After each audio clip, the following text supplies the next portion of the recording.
Ipinatitigil muna ni Senate President Chis Escudero ang pagpapatayo ng bagong Senate building sa Taguig. Sabi ni Escudero, lumobo kasi sa 23 billion pesos ang gagastusin sa proyekto mula po sa orihinal na 8.9 billion pesos.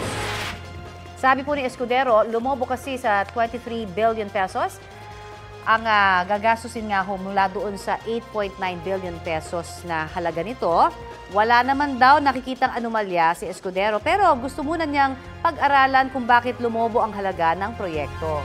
Sabi ni Senador Nancy Binay na dating chairperson ng Senate Committee on Accounts, nilinaw na ni dating Senador Panfilo Lacson na ang 8.9 billion pesos ay para lang sa gusali mismo.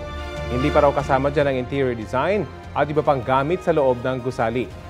Nilinaw rin ni Lacson na dating chairman ng Committee on Accounts ng Department of Public Works and Highways nagtatansya kung magkano ang magagastos nilang bilang implementing agency ng proyekto.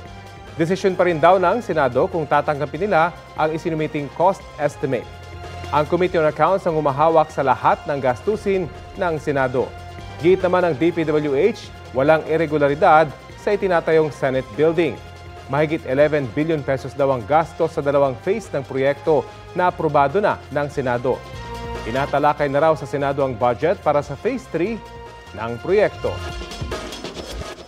Kapuso, alamin ang maiinit na balita. Bisitahin at mag-subscribe sa GMA Integrated News sa YouTube. Sa mga kapuso abroad, samahan niyo kami sa GMA Pinoy TV at sa www.gmanews.tv.